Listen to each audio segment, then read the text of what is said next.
Out there in one of the dungeons, an S rank to be precise, our MC Su Ming clears the Death Den, which is known as the most ancient dungeon and the first S rank to appear in their world.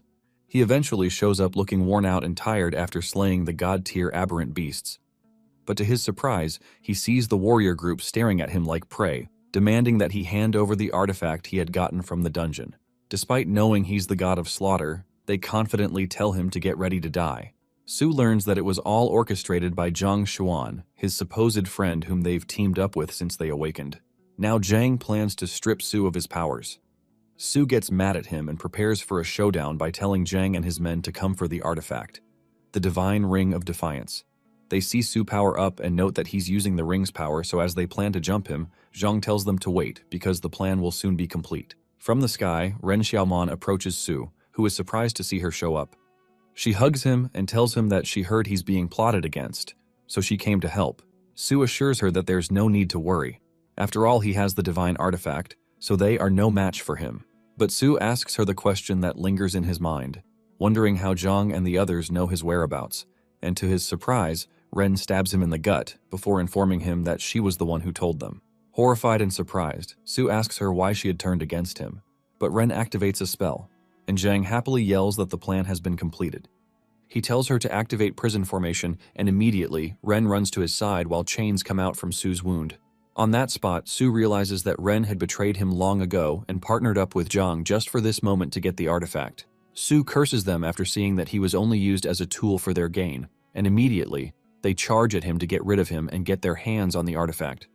From nowhere, skeletons appear, and a lady named Ji Yao yells at the warriors to stop. The skeletons block the attacks while Ji Yao tells Su not to give up. Zhang sees Yao and tells her that she has a death wish because no one can save them from the number of masters among the warriors who'll face them. As the opposition rains their attacks, Zhang pulls out his blade and cuts Yao. Su screams as he sees Yao fall, and just when Zhang approaches him to cut him down, Su grabs the chains while gritting his teeth in pain, and he forcefully breaks them. The others who witnessed it are stunned after seeing Su use a divine-level technique, which was only possible thanks to the artifact. Su rushes to Yao and asks her why she showed up despite the number of times he let her down. She weakly reaches for his face and tells him that if he must die, then she would die with him.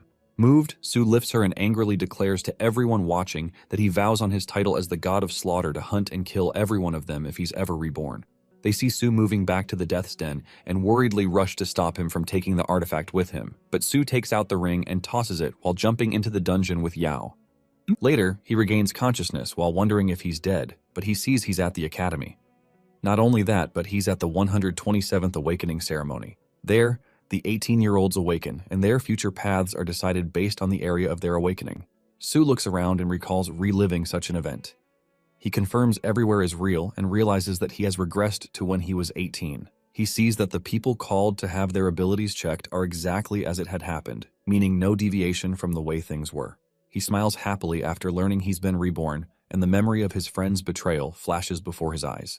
Suddenly, Zhang successfully awakens as the Magic Hammer Warrior. The students hail him after seeing that his innate attribute is an 8-star level. While the others glaze him and his family background, Su stares daggers at Zhang. Suddenly, Yao shows up and tells Su she's been looking for him. He stares at her surprisingly, and she wonders if she's got something on her face. Su then tells her he's congratulating her in advance. While she wonders what he meant, Su notes he's happy to see her. The announcer calls Yao next, and when she touches the heavenly stele, they all realize that she has awakened a hidden profession just like Zhang, but this time around, it's Necromancer with star level 7. Everyone is shocked that their set has 2 hidden profession awakeners, which seems like an overkill. Lastly, Su is called to touch the heavenly stele. As he walks there, his mates dismiss the possibility of him being the 3rd professional awakener just because he is an orphan. In the country known as the Blue Star, after the first set of awakeners decades ago, people began to awaken when they reached 18 by participating in an awakening ceremony. The awakened are known as the elite, who have the powers to bend the rules of the nation and amass wealth, but they must face ferocious beasts, terrifying dungeons. And with all the cons that came with awakening, Su in his past life, who was an orphan that depended on reliefs and scholarships, awakened with amazing star-level innate attributes, the legendary profession, the god of slaughter. Currently, Su stands before the stele with the hopes to enlighten everyone once again about his ability, but when he touches the stele, it fluctuates so heavily that everyone wonders if it's the birth of a 9-star rank profession. But to everyone, including Su's surprise, the Ring of Defiance appears from the stele. He grabs it and sees that the artifact traveled through time to meet him. As soon as he touches the ring, a status window pops up and classifies him as the strongest beast slayer, his mythical profession, the sword god. The announcers and everyone around are surprised by the fluctuation phenomenon, and they wonder what profession Su is getting. Jang, on the other hand, wonders why Su isn't moving. Meanwhile, Su looks at the pop-up window and wonders why his profession has changed from god of slaughter to sword god. He scans his fingerprint, and his golden talent is the sublimation of all things. He goes through the stats and realizes that his level will be higher than that of his past life. He opens his skill set and sees there is nothing there. But as he frantically tries to operate the status window, the others wonder what is taking him so long. The system eventually answers him and scans the Ring of Defiance, and after identifying it, a bright light bursts from the stage and goes straight into the air. Everyone there looks into the air and sees that Su is star level 10. Unfortunately, he is awarded the profession, Sword Controller. Everyone is shocked at his level, and they wonder if they have 3 students with hidden professions.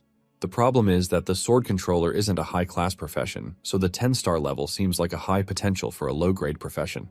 When Su returns, his classmates snicker at him and note that Su will have to cultivate twice as much as others to get points matching others.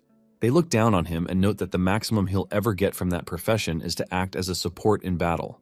Despite all their sadistic remarks, Yao happily congratulates Su and calls him amazing for his 10-star talent. She believes he won't have any problems growing stronger in his profession. Su thanks her for encouraging him and opens up to her by saying that everyone else's reaction was what he wanted. She doesn't understand what he means, but as soon as Ren is called up to the stage to check her profession, all the boys start cheering for her. Yao admires Ren and talks about how Ren is their school beauty. Just like others, everyone anticipates her new profession, but to Yao's surprise, Su walks off and tells her he's not interested. What haunts Su is the fact that Ren had used his talent and betrayed him without hesitation. As he walks off, he notes that he'll have his revenge. On the streets, Su sees there's no change to the environment like he remembers it, and the only exception is his new profession. Su checks his status window and sees his concealment skill, which is one of the 4 skills of his previous life, available in his skill set. The status window adds his former skills to the skill catalog and shows him he's at the very first level. Su plans to hide as much as possible about himself to avoid being used like his past life. Based on the way things occurred in the past, he expects a novice dungeon challenge to show up the next day. Knowing fully well that it'll be a breeze for him, Su realizes he has to defeat a particular boss during that event, and for that he'll need good equipment. Meanwhile, Ren stays with Zhang in a hotel suite, and she calls him mischievous for having her over right after the end of the awakening ceremony. He gets pissed upon hearing about the ceremony because Su had robbed him of everyone's attention due to his star level. Ren quickly pacifies Zhang and then tells him that Su will be of use to them in the future, thanks to his high stats. She shows Zhang her phone to prove how Su used to like her, so she types a message which she plans to send to Su to get him to work with her. Su, on the other hand, arrives at the equipment store in the city, and he sees students from nearby schools checking the place out, which means that they too have completed their awakening ceremonies. Su checks around and sees a group of students talking about a Tyrant Frigid Sword, a very expensive diamond-grade weapon that can freeze monsters.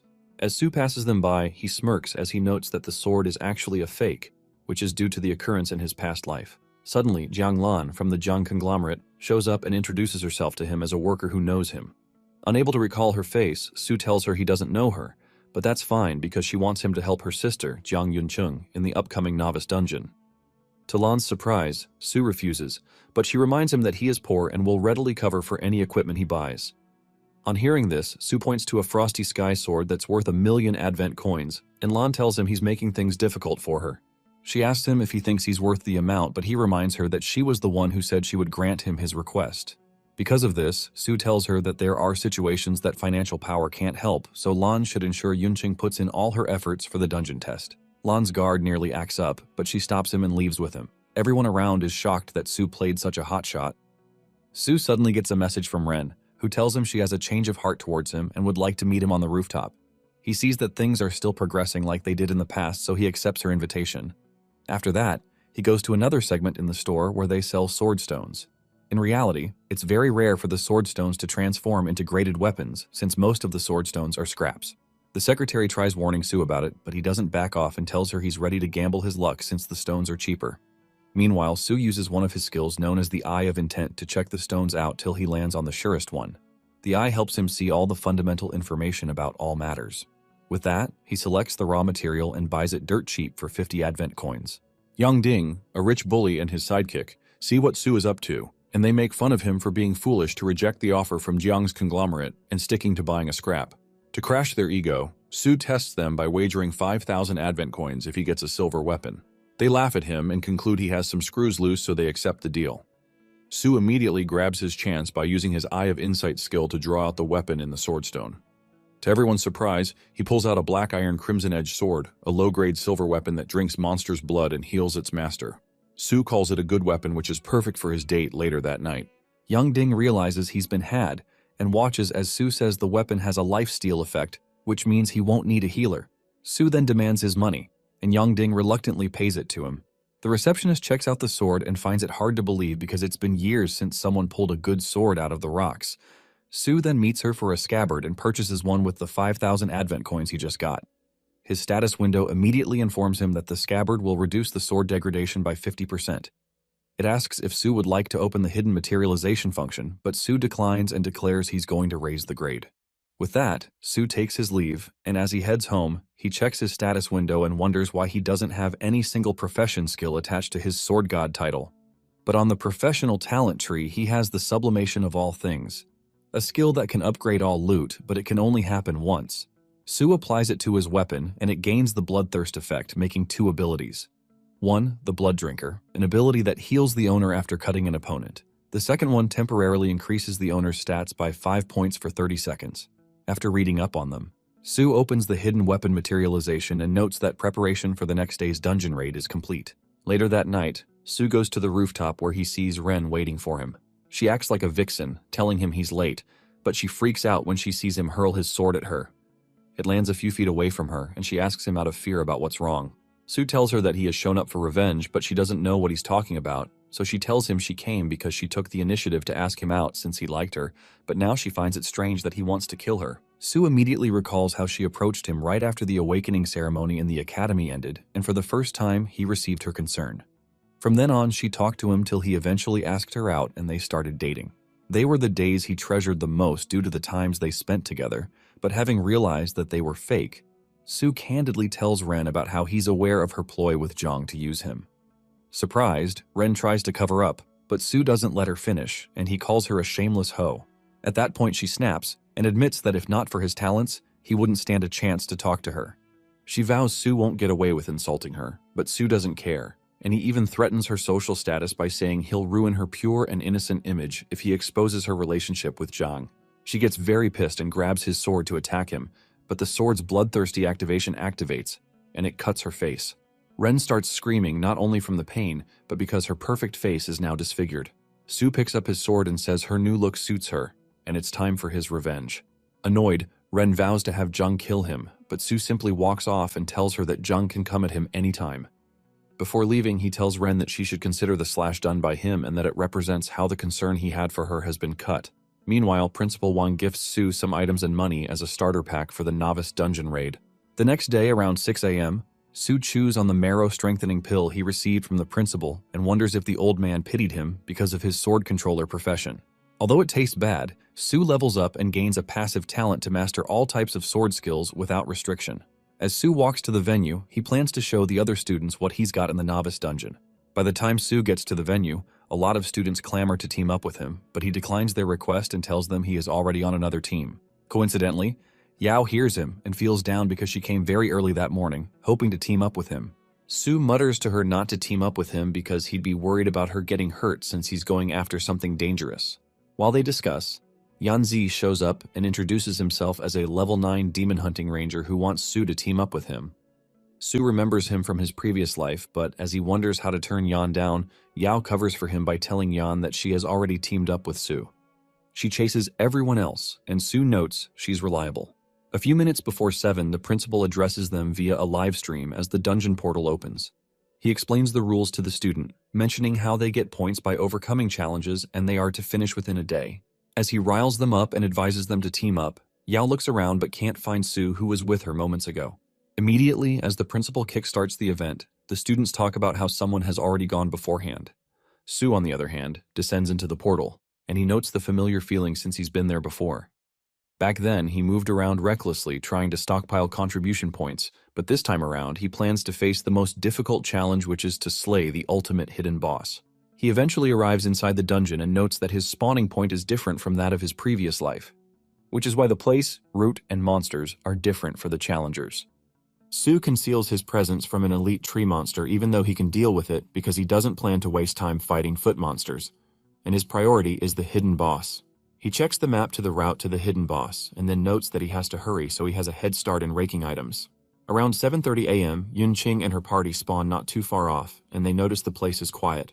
All of a sudden, they see a particular student being hunted down by a giant frenzied blood rat. They all split up and run, but a minute later, 3 out of the 4 of them are gnawed to death, with the highest among the team being a 6-star. Everybody still outside the portal is concerned because someone that high didn't even last long in the dungeon. The announcer then orders them to form teams as quickly as possible because the challengers inside need help. Meanwhile, Yunqing, the only survivor of her team, runs so far that she loses track of where she's at. Out of the corner of her eye, she sees an ape monster, and the creature leaps at her with killing intent. Scared to the bone, Yunqing screams for help, and behold, the monster gets slashed multiple times by Su. While everyone else in the dungeon suffers from the monster's onslaught, Yunqing wishes she had stayed hidden. But as she sees Su easily cut down the ape, she realizes he's very strong and assumes the ape is dead. Su corrects her that the ape isn't dead yet, and she should be careful because he won't save her the second time. She quickly bolts to get reinforcement for him, but that's exactly what he needs, some alone time. Su uses his Eye of Insight and learns that the ape isn't ordinary but a mutated ape king, so he concludes that it's the reason the ape had survived his slashes. The ape charges at him, and Su sees that the creature is very fast. He evades its attack and then decides to challenge it in a speed contest. To do that, Su uses his third skill from his previous life, which is the Divine Shadow Step. Su attacks the ape, and as the primate tries to counter Su's slash-butt, Su appears right behind it and baits it with some slashes. The ape turns around and leaps at Su, but Su sees he outclasses it in speed and he finds it boring, so he goes for a finisher by lopping the head. As a result, the system rewards him with a linear slash scroll for successfully defeating the mutated Ape King. It's a low-tier bronze skill that Su says is perfect for the novice dungeon. Suddenly, Su is awarded first blood drawn for being the first person to kill a monster. Moments later, everyone receives the message that a sword controller has killed a monster. A lot of people from Su's academy assume he's the one, but some others dismiss it. After all, there are also sword controllers from other academies that are participating in the dungeon. As a result, everyone receives a healing potion. When Su hears his achievements with his title broadcast, he notes that he must be more careful by using the concealment skill to prevent them from knowing. As Su waltzes through the forest, he sees a pack of monster wolves and calls them the perfect specimen for his newly acquired skill he got from defeating the Ape King. He activates the skill known as the Iaido slash and then draws the blade from his sheath after focusing his mind. Immediately, a flying slash attack goes straight to the wolves, and the monsters barely have time to react before they're cut down one after another, their bodies collapsing as experience points flood into Su's system window. He continues the efficient slaughter without hesitation, steadily farming until his accumulated experience climbs to 8,000. At exactly 9:30 a.m., Su upgrades to level 9, and the system promptly notifies him that he has obtained the title called Legend of the Hungry Wolf. Glancing through his notifications, Su calmly reviews his success and acknowledges the efficiency of his Iaido skill, especially when paired with his sword's unsheathing ability, which releases the energy stored within the scabbard at the moment of draw. Curious, Su decides to test it further. He channels the accumulated energy and releases a sharp, crescent-shaped energy slash toward another group of hungry wolf monsters confronting him. However, to his surprise, a massive level 10 Wolf King suddenly emerges from the forest depths, and it effortlessly deflects the attack. Meanwhile, at 8:30 a.m., other rookies form parties and enter the novice dungeon to begin their trials.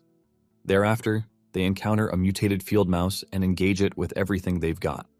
The fight is messy, and there are casualties along the way, but after a hard-fought struggle, the creature finally falls.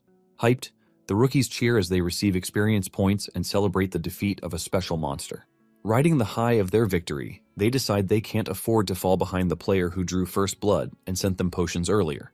However, they receive another message from the system, informing them about another player getting first blood on a leader monster. Surprisingly, the player is a level 9 fisherman who obtains the Leader of Leaders title with that achievement. Unease spreads through the group, and they wonder if the profession they once dismissed might actually be terrifyingly strong.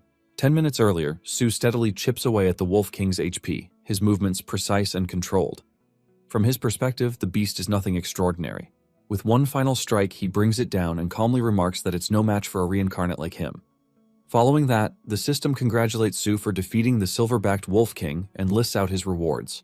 He gains 500 experience points, upgrades to level 10, and sees the proficiency of several skills increase. Loot from the fallen leader also appears in his inventory. Meanwhile, the other rookies finally overcome their own opponents, and Ding realizes just how much effort it takes to deal with a simple pack of hungry wolves. Fortunately, the dungeon title reward, which is an attack boost scroll, arrived in the nick of time to aid them during the battle. Seeing that a level 9 fisherman easily dealt with such an ordeal, Ding fumes and mutters that the dungeon must be mocking them.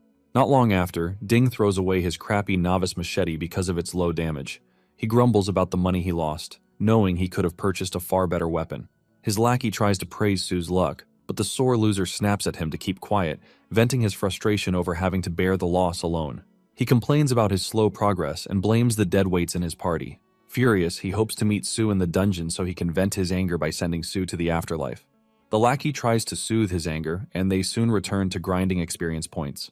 Elsewhere, Su triggers his primary profession change task upon reaching level 10. The system informs him that the task will be randomly selected based on his current circumstances. Rather than feeling anxious, Su feels grateful because in his previous life, he had already left the novice dungeon before he reached level 10, causing his task to scale to an E-rank dungeon he was challenging at that time. However, he still couldn't complete the task and had to grind up to level 15 before going back to complete it. This reduced the benefit of the rewards he got, but he decided to change the outcome in this new life. Soon after, the system assigns him a task, which is to defeat the Guardian of the Red Rock Cave, a powerful elite monster. Seeing the location, Su relaxes because it's still within the novice dungeon and the task feels manageable. With a confident grin, he invests his accumulated points into agility. When the agility attribute breaks past 100, the system congratulates him again and grants him a sword god profession skill called Sword Martial Master. It is a passive, low-grade platinum skill that allows him to equip any sword-type weapon regardless of level requirements. Meanwhile, inside the meeting room of First Academy in Xuanjing City, a board member reports to Principal Wang about the compiled data from the rookie dungeon, specifically highlighting the top talents standing out. Principal Wang scans through the list before asking if any statistics are missing, since Su's name is nowhere to be found.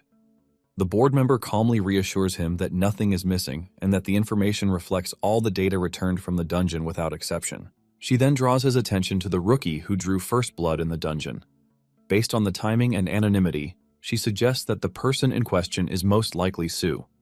Principal Wang pauses at that revelation to think about Su's supposed underwhelming performance and questions his judgment since he gave the lad a novice gift pack, but he's still not in the top 500. Before he can think further, the doors swing open and Xuanjing City's Vice Mayor, An Ranling, barges into the meeting room. She confronts Principal Wang directly, demanding an explanation. Apparently, he had previously informed her of Su's 10-star awakening, yet the rookie dungeon data her secretary provided shows no trace of him. From her perspective, the situation makes little to no sense. Principal Wang attempts to calm her down and advises her to reduce her expectations because even if Su is a 10-star talent, people with his profession usually have slightly weak early-game combat power. However, Ranling keeps rambling and accuses Principal Wang of lying to her just to get more Heavenly Tower Council qualification tokens that year. Unrelenting, she goes on to point out Yan Zhe, a 9-star talent who's currently second on the rookie list, as the best candidate to compete with the neighboring city's genius, Li Chen Guang. She also suggests the Zhang family's legitimate son, Zhang Tang, as another potential since he has 8-star talent and a cool hidden profession. After analyzing these potentials, she decides to give Principal Wang 2 qualification tokens, even though every school should get a minimum of 3. She claims it's because the academy has been flopping for the past 2 years and then threatens to give him no slot in the coming year if they underperform this time. She casually brushes off the what-ifs he's talking about and leaves to attend to her busy schedule. Shortly after, Principal Wang looks at the tokens, disappointed because he couldn't secure an extra slot with Su's talent but instead got one less. He then puts his hopes on Su and looks forward to a better result. Meanwhile, outside the Red Rock Cave, Su studies the map and confirms that he has reached the task's location. Fortunately, his journey was uneventful, with no troublesome monsters along the way. However, he never explored this cave in his previous life, leaving him uncertain about what lurks inside. Exercising caution, he steps in carefully only for a level 6 gold-digging goblin to appear without warning. Reacting instantly, Su turns it into minced meat with swift precision before it alerts the whole cave. Unfortunately for him, the system informs him about the triggered goblin cave awareness. To his surprise, a horde of goblins suddenly spawns, and he realizes that the first class change task isn't some easy-peasy one. Just then, the system tells him that all the goblins in the cave will launch fierce attacks at him. Presumably, the triggered goblin mode is a self-indulgent lifestyle that goes against every social norm. Without hesitation, Sue begins mowing through the goblins, but the sheer number of enemies is overwhelming. Concern creeps in as he notices his weapon's durability declining. Suddenly, a massive goblin attempts to ambush him from behind, but Sue narrowly evades, only to face coordinated arrow volleys from smaller goblins. Several arrows graze him despite his blocks, confirming that these monsters are far more intelligent than expected. The onslaught continues, steadily chipping away at his HP. Sue calculates his remaining mana and realizes that, at this early stage, it won't sustain prolonged combat. Facing a swarm supported by an elite goblin, he abandons brute force. Choosing flexibility over pride, Sue retreats into the shadows, preparing to lure his enemies into traps of his own making. Still within the depths of Red Rock Cave, the unfortunate goblins stumble straight into Sue's ambush, and he cuts them down one after another with clean, decisive strikes. With that, Sue calmly assesses the situation and concludes that as long as he controls the battlefield and maintains positional superiority, he can fully unleash the potential of his Ayato skill. Soon after, he clears out every remaining small goblin, leaving only the elite variant standing. Meanwhile, outside the cave, several rookie players linger near the entrance, hesitant to venture inside because of its difficulty.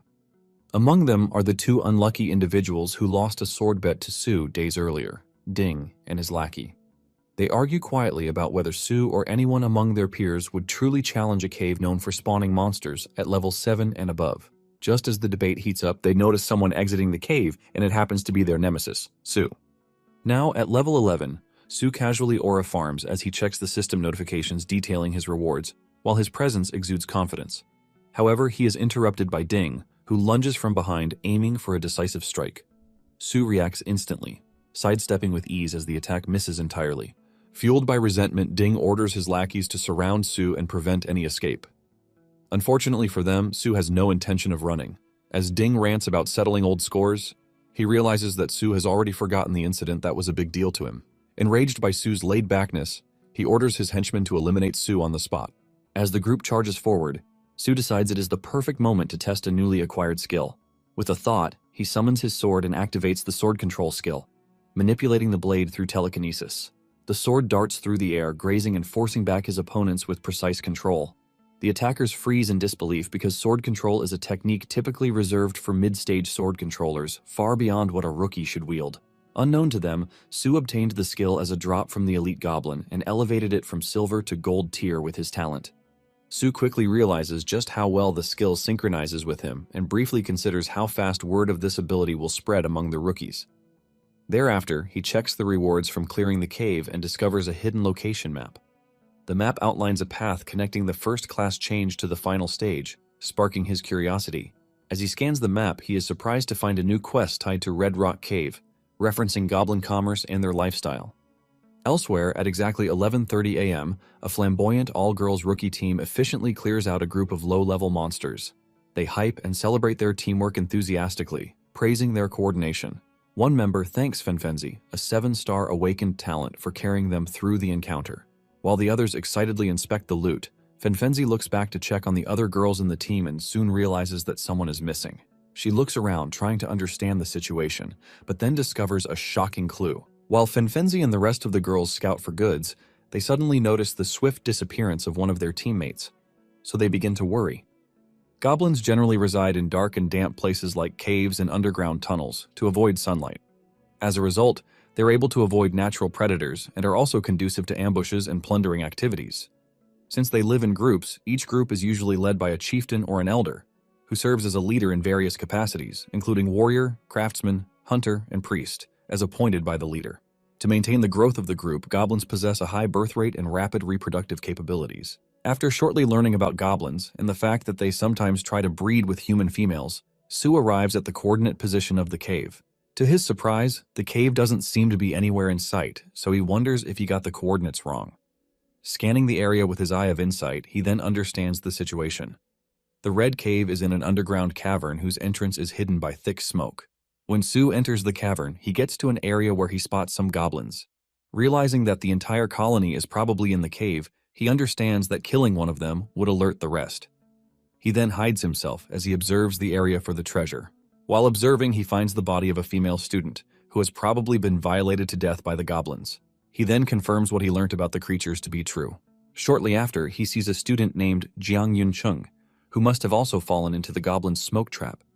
Rather than the other student, Yuncheng is still conscious and trying to ward off the horde of goblins trying to approach her. Su then sees it as a perfect opportunity to let her stall the goblins away while he secretly steals the treasure. While he turns to leave, he suddenly hears her yell that her sister is the vice director of the Jiang'an conglomerate and that she will reward anyone who can save her. Realizing that Yinting is the sister of the vice director, he spoke to him about it, and Su decides to intervene. While the goblins charge at Yinting to attack, Su suddenly tosses his weapon into their midst. He then uses his sword control technique to unsheath it, creating an immensely strong light called Iaido Slash. Since the goblins are natural enemies of light, they immediately flee from the scene. Given that Su didn't kill any of the goblins, none of the other goblins in the cave get alerted. Yuncheng thanks Su for saving her, but he simply replies that he just happened to be passing by. She also tries to bring up matters about the reward for saving her, but Su tells her to focus on making it out of the cave alive first. While he tries to leave, she begs him not to leave her behind, but Su sternly replies that she'd only slow him down. He then suddenly discovers that the treasure is buried under where they're standing. After digging it out, he decides to use his sublimation talent to improve the quality of the chest, transforming it from a silver tier chest into a low-grade gold tier lottery chest. Just like the name implies, a lottery chest can randomly draw high-level items, skill books, or equipment with a high probability. Opening the treasure chest, Su is given a Shadow Flow set and a platinum-grade Soul Healer skill scroll, which are both far from what he expected. Seeing that he was only rewarded a Shadow Flow set and a Soul Healer skill scroll, Su gets disappointed as he had worked extra hard, expecting a more bountiful reward. The Shadow Flow set seems quite useful to him, but the Soul Healer skill scroll stands out weirdly as it doesn't match his profession at all. Yincheng remarks that it probably appeared because of her. She then introduces herself as a 7-star Soul Healer, taking Su completely by surprise. Su then immediately receives a notification from the system, stating that Yincheng has now joined his team. Meanwhile, in a different location in the dungeon, Yao randomly stumbles on the dead bodies of her peers. Before she can react, Li, the student responsible, sees her and makes her his next target, forcing her on edge. After a while, she gains some distance from him, so she conceals herself and tries to sneak away secretly. She then accidentally makes a loud noise, alerting Li and causing him to charge at her with a heavy attack. Thanks to her quick reaction time, she's able to slightly evade the attack and gain some distance again. Surprised at her swift moves, Li mentions that he never expected a girl like her to hold out against him for so long, remarking that the Xuanjing Academy might not really be entirely trash. Yao asks why he's killing them when, based on his school uniform, he clearly goes to a school in the neighboring city. Li then responds that his level 10 first-class change task happened to assign him to kill 50 players. According to him, since it'd be strange for him to suddenly start killing people around him, he decided to visit their weak school to do justice. He also states that their academy is to blame for being the one with the record of having the most trash students in several cities. Suddenly, he charges at her, but Yao tries to block him off with her necromancy skeletons, which he easily destroys. He then calls her weak as he chases her with a fatal attack. Just before the attack hits her, someone blocks it off, to their surprise. Yanzi then reveals himself with his teammates and promises to protect her. Meanwhile, not too far from the Red Cave, Su submits treasure fragments to the system and gets a notification about completing the primary class change task. He then gets promoted to first class as his swordsmanship power, speed, and proficiency increase in double folds. Yincheng, who uses the Soul Healer skill scroll, also unlocks some advanced skills that make Su raise an eyebrow. He then concludes that she must have an infinite amount of luck. Thinking about the great things he could accomplish with that amount of luck on his side, he reconsiders his options and agrees to complete the dungeon with her. Hearing this, Yincheng gets so excited as she begins to yap about how her sister had hired a group of thugs to help her achieve this same goal, but ended up being ineffective. Although Su naturally doesn't like the matchup, he does it solely for her skill. After becoming teammates with Yincheng, Su receives a message from Yao, so he decides to check it out. Meanwhile, back at the Battle Avenue, Li, Yan, and Yao are both surprised to see that he has not been fighting with his full power the whole time.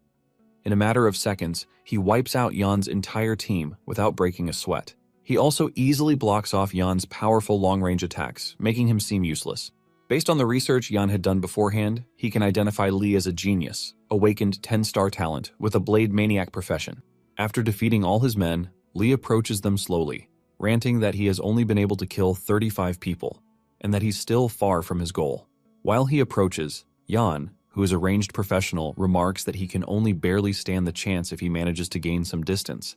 But that might be troublesome at the moment.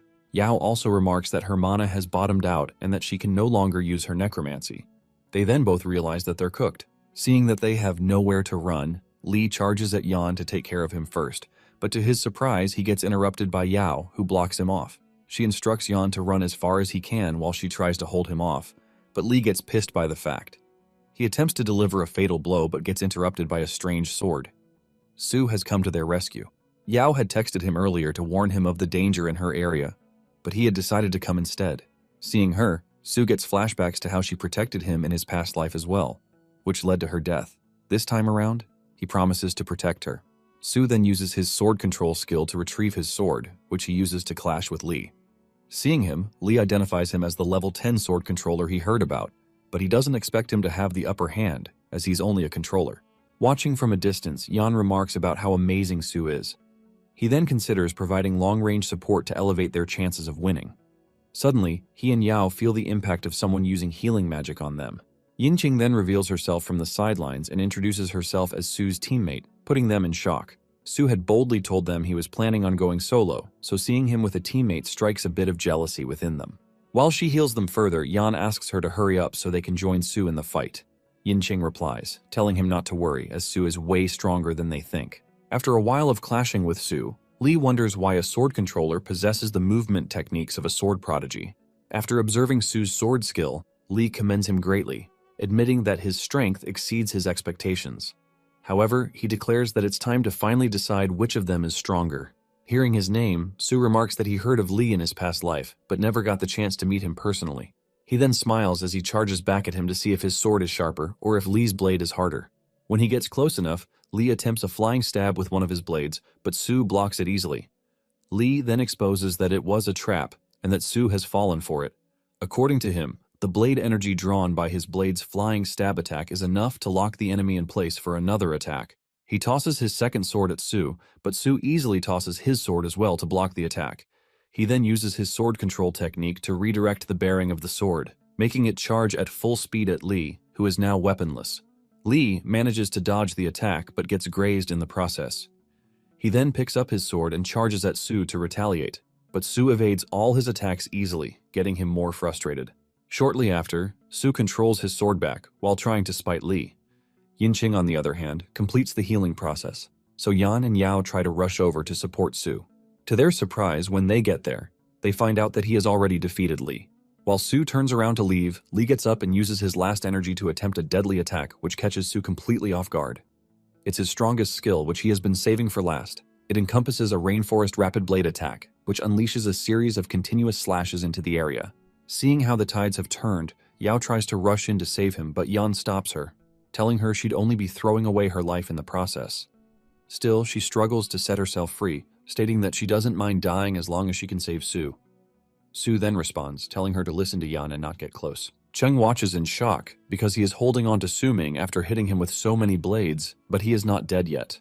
He is left wondering how this is possible, and just then, Su-ming asks him if he is sure that he hit him. It suddenly dawns on Cheng that the voice he is hearing is not coming from the front. Suddenly, Su-ming's body that he is holding onto vanishes, and this is when he realizes that it was a substitute all along. Su-ming appears in the back, teasing Cheng that he finally notices this. Su-ming has a coat on his body and he makes sure to aura farm as he steps into the limelight. Su-ming says he is pretty sure that Cheng wasn't expecting a normal sword controller like him to have such a skill. It turns out that Su-ming is currently donning the shadow sect that he obtained after opening the treasure chest. One of the effects is called the Surge of Darkness, and this is a skill that after equipping it, all sword technique skills deal additional dark attribute damage. This damage can bypass physical defense. The set skills include the Shadow Clone, which spawns a fake shadow as a defense. If an attack is carried out when the Shadow Clone is active, it will deal an additional follow-up slash. The power of the slash is equivalent to 50% of his normal attack damage. As Su-ming closes in on Cheng, he lets him know that he is able to do this thanks to his equipment set skill. Cheng doesn't want to believe this because he doesn't think there are collectible sets in the novice dungeon. In fact, there is only one way to do that, and this is the player completing the profession change quest. Cheng panics when he realizes that this is the case, and he is also pissed that Suming did it faster than him. With no strength left to fight, Suming tells Cheng that all that is left is for him to slaughter him. Suming slashes him on the chest, but just as he is about to finish him off, a bright light appears above, covering Cheng. The light transports Cheng from the location, and Yanze recognizes this as the life-saving ornament. Jiao is surprised to hear this, and Yanze explains that it is a tool that allows a player to exit the dungeon in emergency mode. Yanze says one of the ornaments costs hundreds of thousands, which means it is not an item that can be farmed in a dungeon. Suming then tells his teammates that the neighboring city must have spent a fortune to protect their 10-star genius. He admits that they actually went all out just to save him. By 2 p.m. that day, the lady official in the meeting makes an exclamation remark that catches Wang's attention. Wang is busy eating a cup of noodles, but he doesn't let this stop him as he asks the lady if she has managed to retrieve the real-time level rankings of the players in the dungeon.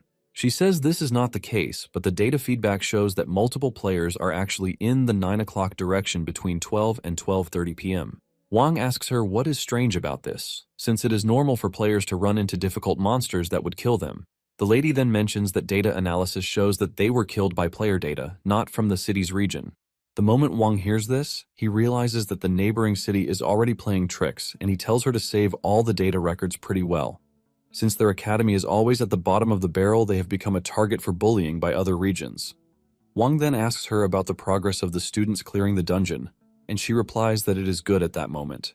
She mentions that most of the teleportation zones have already been taken by the students, and the limited dungeon footage that they can retrieve in real time shows that some capable players have already organized large forces to start tackling the dungeon boss stages. Apparently, Zhang is the one currently taking the lead, and just as expected, he is full of potential. Wang hopes that Zhang will be able to kill the boss so that glory can return to the academy. The real-time ranking data analysis soon shows up, and it reveals that Zhang is currently on level 9. He is tied with Yanzi, who is also on level 9. The second and third places are Yunqing and Ji Yao, who are following closely. Wang is impressed by all of these, but he still asks for Suming, and he is informed that Suming isn't in the data for the top of the leaderboard. However, Wang tells the dude to look through it closely and tell him where Suming is. After a closer look, they are both left speechless to find out that Suming is still stuck on level 2. From the data they received, after Suming took the first blood, his level didn't rise again. Unknown to them, Suming is currently on level 14. The moment he reaches level 14, the system unlocks a hidden set of appearances for him. At the same time, his other teammates have seen an insane increase in their levels in just 2 hours of killing monsters. Yunqing tells her teammates that they should be thankful to Suming because it is his influence that has helped them to level up fast. Jiao talks about how great their squad is because they have a healer and a player with long-range abilities. Jiao can also summon skeletons to provide cover, and the most important person is Suming, who is extremely strong. Suming teases them, saying it is all their strength and he is only following their lead. Jiao tells him to stop being sarcastic because if not for him, Cheng would have killed them. Jiao talks about how incredible Suming is, and she mentions how confident she is that they can go ahead to take down the dungeon boss if they challenge him as it is. Suming tells Jiao that she is actually right, but his target is not the ordinary boss, but the more powerful hidden boss. Fortunately, Suming just found a water ripple key, which he obtained after killing the elite spike-toothed beast. Suming mentions that to find the dungeon's hidden boss, they have to solve 3 riddles guided by the dungeon data and collect the corresponding 3 items. For the first riddle, they are told that when the silver moon hangs by the shore, the green waves part, and the red armor sleeps in the core of the cold abyss. Suming wastes no time answering this, telling the system to trigger the location, Silver Moon in the Sky. He mentions that there is no dungeon weather in the novice dungeon, and to find the silver moon, there is only one place in the dungeon where plants can grow into the shape of a moon.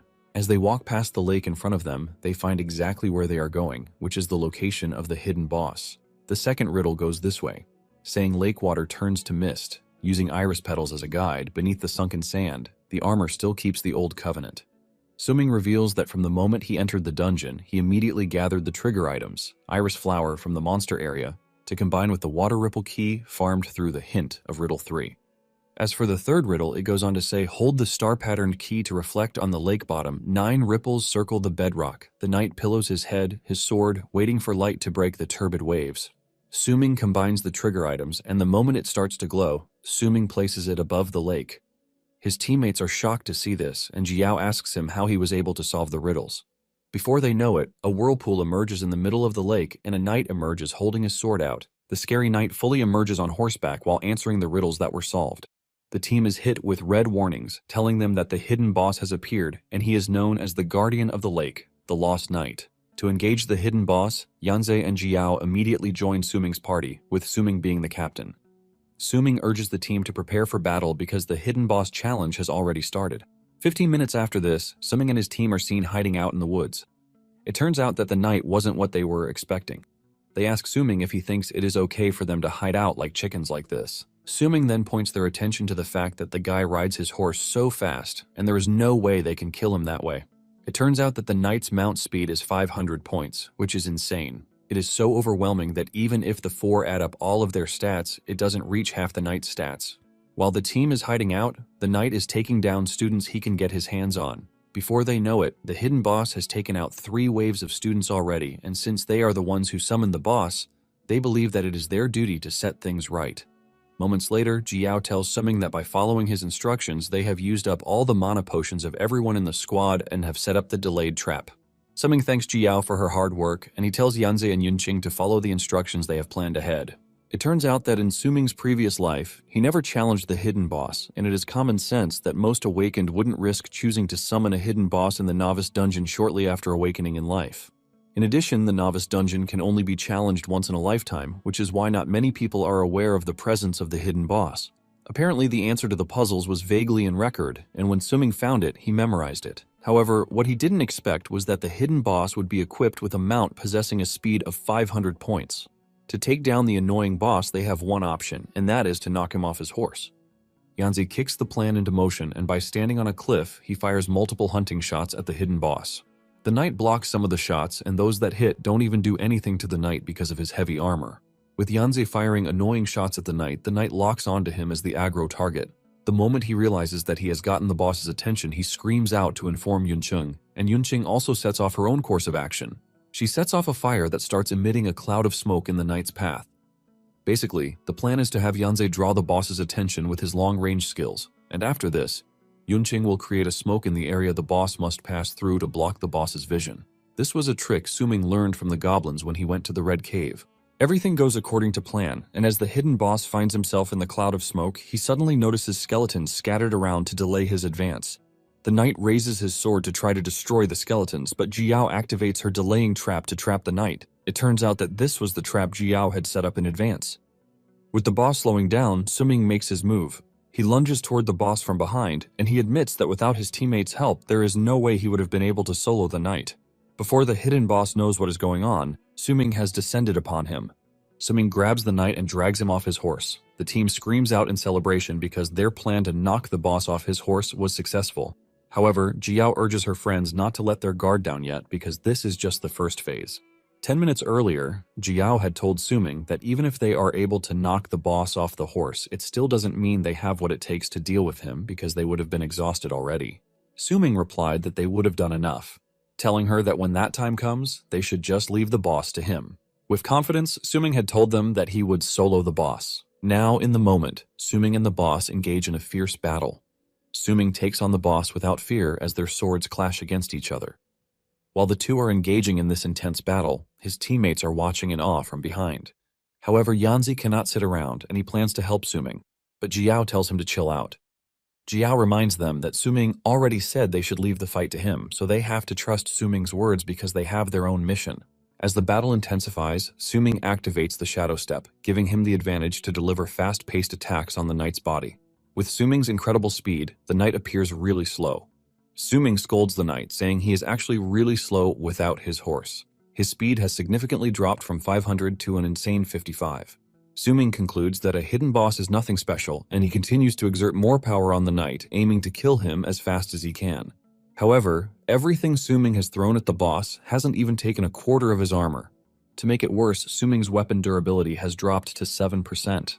It dawns on him that his sword's durability isn't enough, and thanks to the knight's armor, he is slowly becoming a pain to deal with. He decides to pull back a bit, and while he is hiding out in the tree, Suming notices that the knight is looking around. He figures out that he is looking for his horse, and he commends him, saying he is actually smart because he knows how fast he is whenever he is on the horse. However, Suming tells him to forget about his horse because his horse has been led away by his team. It turns out that Jiao and the others have taken the horse away from the location, but they are having a hard time with the stubborn horse. Nonetheless, Jiao tells her teammates that they have to do everything in their power to make sure that the horse doesn't return to the night. She mentions that the mission was entrusted to them by Suming, and this was after he told them to leave the boss to him. He had told them that their mission is crucial, and this is for them to restrain the boss's horse no matter what it takes to make sure he doesn't mount it again. While Suming is hiding out in the tree, he returns the sword to the sheath, and when he returns to the fight, he draws, taking full advantage of the skill attached to this. However, the knight prevents Suming from coming closer by unleashing the roaring water blade skill that almost catches Suming in its range. Suming manages to jump backwards as the knight's sword shatters the ground, and Suming is surprised that the knight knows a few skills. The knight comes after him, but Suming pulls back, while covering his retreat with the sword control. This forces him to engage the knight aggressively, ultimately dropping his weapon durability to 3%. Suming realizes that he has no luxury of wasting any more weapon durability. He engages his eyesight and realizes that the knight's armor is about to be breached, so he just has to hold out. The knight remains on the offensive, while Suming finds himself trying to cope with the knight's insane agility. Just then, the knight catches up to Suming and he puts everything into impaling him, but in the end, it turns out that he only killed a clone. Suming appears in the distance, talking about how the shadow skill is effective on all enemies, be it monsters or humans. Suming activates the full set while talking about how much he likes the equipment set. Suming then hurls his sword at the knight using sword control, and this time around, he is able to finally break the knight's annoying armor. Suming leaps toward the knight with joy, but at the same time, his weapon's durability runs out. Surprisingly, Suming has another plan in mind.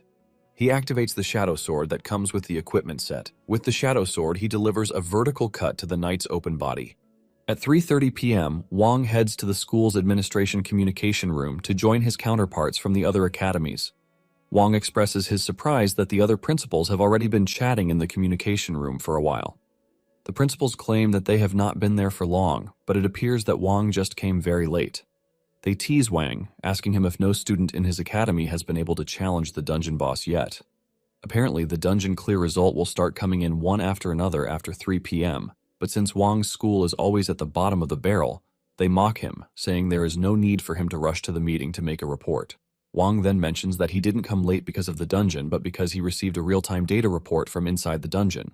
Wang says that there are players from outside his school who have secretly entered his school's novice dungeon, but he hasn't figured out the intruder's identity just yet. Nonetheless, he is pretty sure that the intruder is from one of the 3 academies of the neighboring cities. Wang asks one of the principals, Ji, if he is the one because the intruder is said to be using blade skills. Wang is asking this because he heard that he has a genius at his school who is an expert in blade weapons. Ji replies with anger, telling Wang to stop saying trash without evidence, revealing that Cheng is currently challenging the final boss of their school's novice dungeon. He boasts about Cheng's talent, saying he is pretty sure he is going to clear the dungeon in half an hour. The Dongling Academy principal also uses the opportunity to boast, talking about how his academy has 3 students who are currently challenging the boss. The Nengang Academy also joins the fray, saying its students are on the verge of clearing the dungeon. When Wang hears this, he realizes that the other academies are having an easy time with the boss, so it would be better for them to race against the clock. He knows that the implication of failing this year is just 2 slots to the Sky Tower Assembly, which will be the fewest in history. Basically, from reports, the student close to clearing the dungeon is Zhang, and Wang is putting all of his hope on him. In the dungeon, Zhang is actually putting his best into challenging the final boss, Simba, which is a level 15 beast. Zhang and his team look totally battered, but they keep going at the beast. Zhang's team suffers massive casualties, and some of them start running away because they have realized that they stand no chance against the boss. While others are running away, Zhang decides to fight the boss alone because he plans to take the dungeon's clearing reward no matter what. It turns out that Zhang is motivated by the message he got from Xiaoman telling him that Suming hurt her. Xiaoman had urged her boyfriend to get revenge for her, and Zhang is ready to put everything on the line to get the reward so he could enact vengeance on Suming. Just as he is preparing to go full rampage mode, the monster in front of him vanishes. Zhang is left in shock as he doesn't understand what just happened. The students' status windows pop up and it turns out to be a dungeon notification. The students are informed that a squad has defeated the hidden boss. The students are congratulated and are told to prepare for their return home in triumph. When Jiao and the other 2 see the notification, they immediately figure out that Suming was the one who successfully soloed the hidden boss. Wang is in the meeting with the others when everything turns bright, revealing that there's been a winner. Wang doesn't even see his academy winning this, so he stays quiet while the other principals are busy arguing over who might have cleared the dungeon. Everything becomes shocking when they realize that the academy that cleared the dungeon is the Xuanjing Academy. When some learn of the hidden boss, they don't want to believe that a hidden boss actually exists in the dungeon. Students from the Xuanjing Academy boastfully talk about how their students came together to kill the hidden boss. Most believe that it was Zhang and his team who took down the boss, but little do they know that their savior is Suming, who managed to reach level 16 in the end of it all. Suming's teammates rejoice, commending him for carrying them because they jumped 2 levels thanks to him. Suming calls his teammates together, telling them that they should distribute the rewards for killing the hidden boss before the exit portal opens. Yanze tells Suming that he is content with the level increase and isn't really interested in the rewards. Yunqing joins Yanze, saying she is good with the increase in level 2. Yanze mentions how Suming has helped them so far, from saving them from Cheng's blade to unlocking the secret of the hidden boss, and finally taking down the boss. Yanzi says he feels guilty that he didn't really do anything, so taking rewards sounds somehow wrong to him. He's in the middle of his yap when Suming allocates an incredible bow to him. This is a powerful bow that he will be able to use when he reaches level 20. Yunqing also receives a heart soul necklace, which increases the soul power storage limit as well as absorption efficiency. As for Jiao, she is given a scroll, Blood Armor Undead Summoning. Apparently, after learning this skill, she will be able to summon the hidden boss Blood-Armored Undead Knight. In addition, the summoned creature's attribute levels depend on the player's attribute levels. After sharing the loot, Suming lets them know that the loot dropped is linked to their respective profession rewards. He mentions that this simply means he is not the only one who acknowledges them as part of the team that successfully killed the hidden boss. Suming proudly tells them that the dungeon acknowledges them because if not for their help, the challenge would never have been completed. Just then, the dungeon congratulates the students for clearing the dungeon, revealing that the whole exercise lasted for about 8 hours. Suming lets his teammates know that time is up and it is time for them to leave. Suddenly, a portal opens behind them, and Suming explains that every time a dungeon is cleared, it enters the settlement phase. The contribution rewards for every player challenging the dungeon will then be settled into the real world after they leave the dungeon. As Suming approaches the exit, he commends his teammates for doing a good job. Moments later, the students start exiting the dungeon, and those who have lost loved ones start crying their eyes out. There is a lot of wailing among the students because the casualty rate is pretty high. Suming takes a look at the situation and realizes that everything has been revolving around the Awakened from the onset. While some are crying that they lost people, there are some who are happy that they obtained rewards, which shows that it is all about survival of the fittest. Just then, the principal shows up on the screen, congratulating the survivors, telling them that this is their first challenge after awakening as they step into the world of the Awakened. He says this is the final lesson the Academy can give them as graduates. Wang continues his speech, saying being awakened doesn't only represent power, money, and honor. He says it also represents responsibility, love, and peace. He tells those who have lost close ones to remember the sadness and pain, while those who have obtained victory to remember the responsibility and pursuit. While the principal is giving his speech, Jiao asks Suming how he feels about everything because a lot of students have just lost their lives. Suming then tells her something shocking, revealing that she doesn't have to worry because the dead students will be resurrected. He hasn't finished saying this when the principal tells them that to complete the lesson of the novice dungeon, all of the classmates, relatives, and lovers that they lost will be resurrected in 30 minutes. The students are shocked to hear this, and Jiao is especially stunned because she can't understand how Suming knows this fact. After everything settles down, the dungeon enters the reward settlement phase to distribute rewards. The rewards are distributed according to their contribution and the number of monsters that they killed when they were in the dungeon. Everything was going fine until it got to Suming's turn. A long list of achievements is displayed on the screen, showcasing the number of monsters that he defeated. The dungeon regards his achievement as the perfect challenge, while revealing that his final evaluation is S rank. To everyone's surprise, Suming alone contributed 91% of everything that went down in the dungeon. Later on, Suming shows up at the data room where the principal is waiting. As he opens the door, the principal addresses him as the #1 student, but Suming isn't even concentrating on all that. Bro had slept off, which is why he came late to the summons. In the final rankings, Suming came first, while Yanzi and Zhang are tied for second position. Third place was Yunqing, while Jiao took fourth position.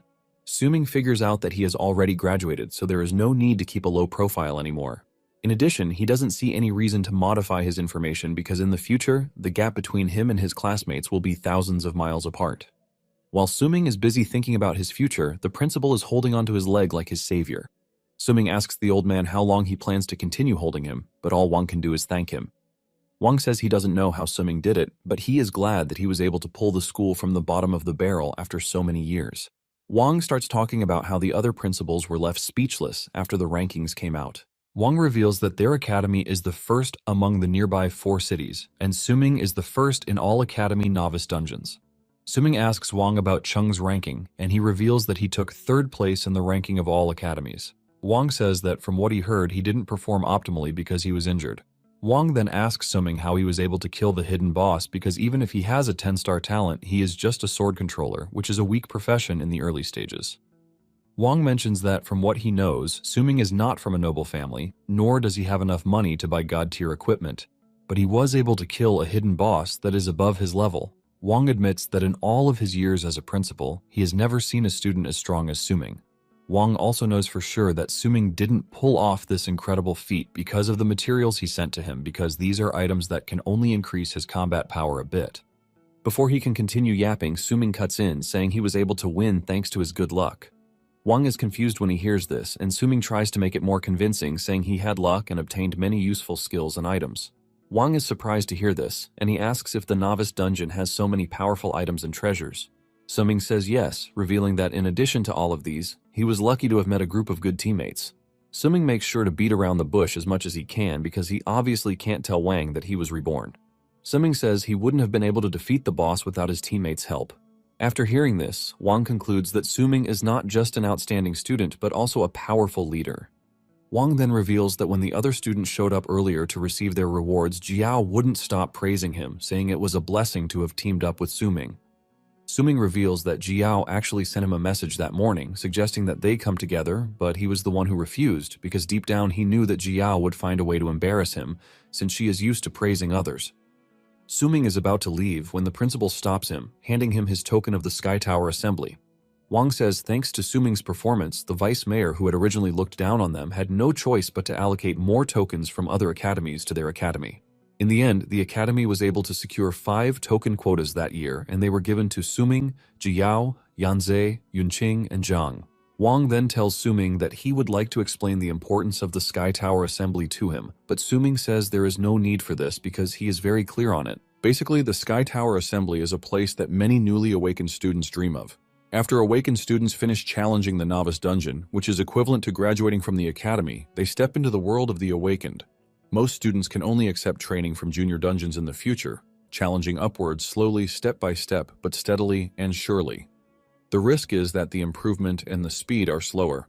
However, the Sky Tower Assembly qualification is different because those holding the Sky Tower Assembly token have an additional, faster training channel. Although the challenges inside the tower vary, the improvement rewards obtained are abundant and fast. In Suming's previous life, he didn't get the qualification for the Sky Tower early on, which prevented him from widening the gap with most players early on. Basically, the resources obtained were not enough after being divided equally, but Suming plans to make everything different in this current life. Wang then offers his sincere congratulations to Suming, telling him that he has graduated from the academy, but he lets him know that future challenges won't be like the novice dungeon, where he can start over if he fails. He tells him that the challenges he will face in the future will give him just one chance, and this will deal with his life. Wang stretches his hand towards Suming, telling him that he hopes he can achieve great things in the future by contributing to the world. Suming smiles, and he takes the principal's hand, assuring him that he understands. Later on in the city's wealthy district, Yunqing is seen celebrating with her family over her success.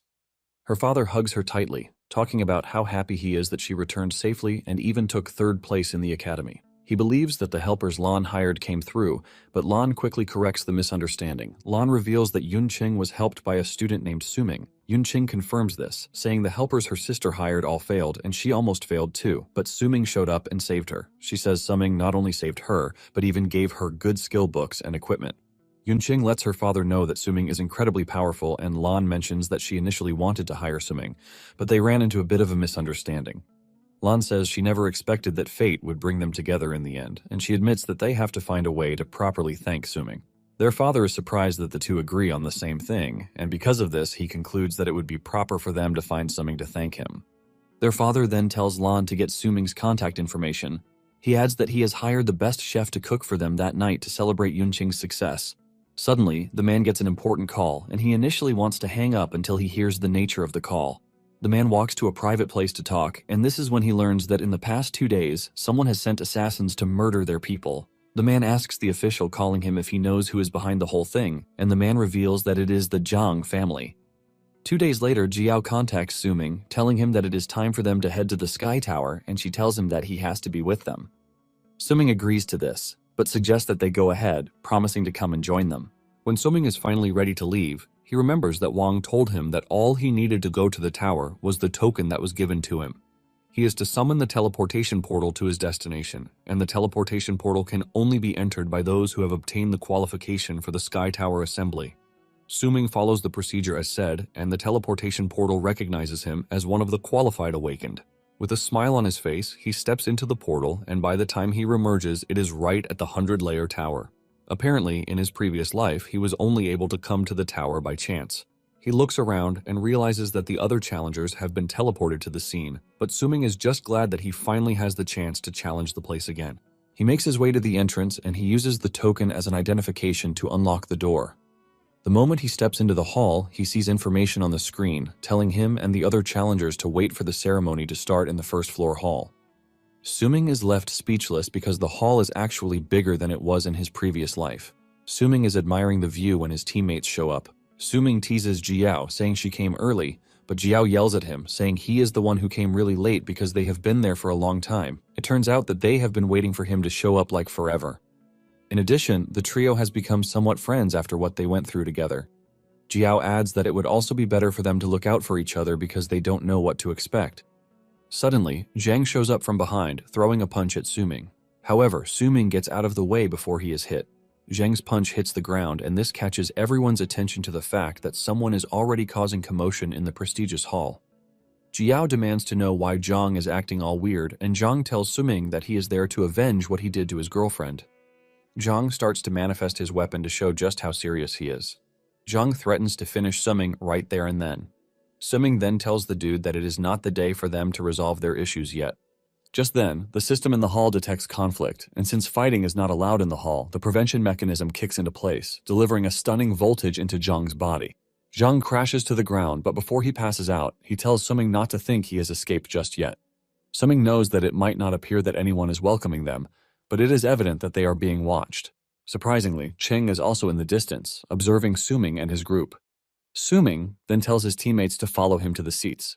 Jiao asks him why they are heading to the seats when the ceremony has not even started yet. Apparently, they are supposed to read the guide for challenging the Sky Tower Assembly, but Suming mentions that there is no need to queue with the lots, since the secret lies in the seats. Jiao is surprised at how Suming knows this again, and she asks him if it is not his first time coming to the hall. Suming ignores her question and tells her to watch closely after sitting quietly on the seat for a period of time, because the Sky Tower selection system will appear right in front of them. Just as he said, the window appears in front of Suming, welcoming him to the Sky Tower Assembly Initiation Challenge. The moment Jiao's window appears too, the other two quickly take their seats. Suming reveals that completing the 100-layer tower floor challenges is what is going to determine their ranking for entering the assembly later. Jiao is lost when she hears this, and Suming explains to her that it is basically a tower climbing competition. The higher the floor that is challenged, the higher the final grade obtained. However, if they all reach the same floor, the duration it takes them to get to the floor will be used to judge the whole thing. Jiao is surprised to hear that the time taken to climb is also a consideration in the whole thing. It immediately dawns on her that they should already be challenging the towers while the others are still lost on what to do. Suming confirms this, saying the ceremonies are just the Sky Tower Assembly's way of testing the challengers' observation and adaptability skills. Suming mentions that waiting for the ceremony to end before looking at the guide basically means that they are a step behind. What the assembly wants to see is the challenger's ability to observe the environment, find methods, and seize the initiative. Suming then asks the trio if they are willing to team up with him to climb the tower just like they did in the novice dungeon. Yunqing quickly agrees to this, saying she feels safe following Suming. However, Yanze mentions that he would not be teaming up with Suming. They ask him why he is making this decision, and he reveals that in the novice dungeon, it was all thanks to Suming that they were able to rise to a high level. Basically, they relied too much on Suming's strength, but this time around, he says he doesn't want to drag Suming down. In addition, he wants to rely on his own strength to train and become stronger. Jiao then agrees with him, saying they need a true trial. Jiao then suggests that the three of them team up separately from Suming, just to make sure that they have a better win rate. Yanze agrees, and Yunqing has no choice but to join them too. Once it is settled, Suming ends up going in solo, while the other three enter as a team. At the same time, Cheng is still locked onto them, and he is also preparing to start the challenge because he is not done with Suming just yet. Suming is the first to head out, and he wishes his teammates good luck on their paths. The moment he arrives at the first floor, Suming is registered as Challenger 001 since he is the first to enter the 100-layer tower. Suming is confident that he knows what monster he is going to face, but suddenly, a freaking chicken emerges in the distance, shocking him. Suming is left wondering why the challenge is different from his previous life. Suming easily grabs the chicken, wondering what it is that he is supposed to do with the chicken.